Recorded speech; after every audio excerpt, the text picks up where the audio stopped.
If you enjoy the content on this channel and would like to help me out with the production of more content for this channel, then please consider supporting me on Patreon, link in the description down below.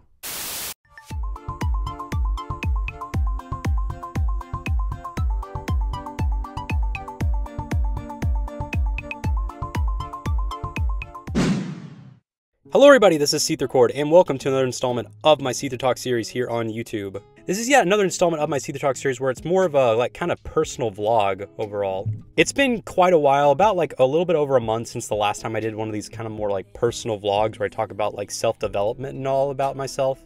And now I feel like it's time to really give another one. I have spent a couple days kind of thinking to myself about what I could say, and I think I have a good idea of what to really put into a personal vlog and talk about my own self-development overall. Really, the subject of this personal vlog I'm going to be doing today is to really talk about more about my inner self, because I feel like I have talked about my growth overall, but I feel like I haven't delved enough into really being open with you guys about more of my darker things going on in my life. And today I really want to delve into those things for you guys today. I want you guys to know that the reason why I never really wanted to make a video like this in the past, because growing up, I never wanted at all to come off as if I was an attention seeker.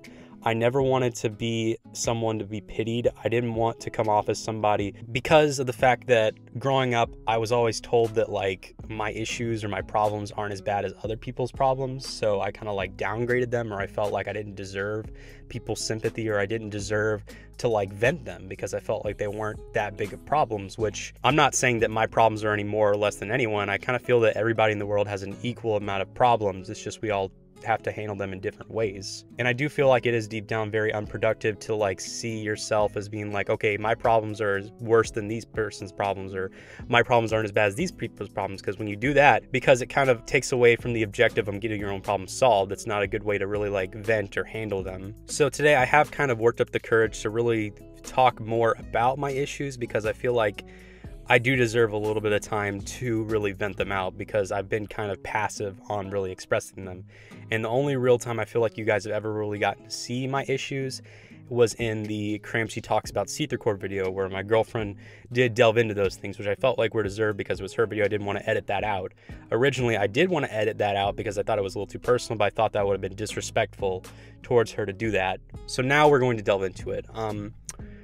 I would say that personally, growing up, I grew up in a very toxic environment, be it from family or from school or peers my age in my social group. The reason why I would say it would be toxic is because of the fact that I grew up around a lot of people who are very critical, and it's okay to have people that are somewhat critical to you, but I do feel like growing up I was around a little too much of criticism, to where the point where there was not that much encouragement to really strive. It was more so criticism, just work on your flaws, and just never any real encouragement of you've done a good job.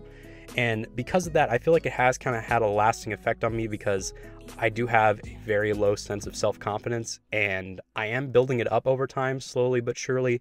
But overall, I do feel like it does take a long time for me, more than most people, to really grow my self-confidence, because of that trauma I went through growing up, of being exposed to a lot of that negativity. Now, I will say that I don't believe that it was all completely other people's fault for why I have such a low self-confidence. I do feel like they began with the issue, but over time it goes back to being my own fault, because I never really put in that much effort growing up to changing it. But I am grateful now, in the past few years, I have put in a lot of effort towards trying to change that. One of my other major flaws is that I am very anxious. I'm very anxiety ridden. And the reason why of that is because I do feel like I am very socially awkward, because I am. And I do feel like because of the fact that I am socially awkward, it's very difficult for me to feel comfortable in a very unfamiliar environment. A really good example of this was actually back when I was going to go to college, and this is actually going to delve a little bit into why I haven't gone to college yet. About a month ago, I went to the 2-day-long orientation period to go to a university, and halfway through the first day, I got extremely nervous and very uncomfortable, because there were over 1,000 other students applying there at that time, and I felt very uncomfortable, and I had kind of a little bit of a panic attack, and I asked to leave, and that's why I couldn't go to college, and that's why I'm going to have to wait another month until I can go to the next orientation to apply again. And because of my anxiety problem, I kind of screwed myself out of going to college at that point.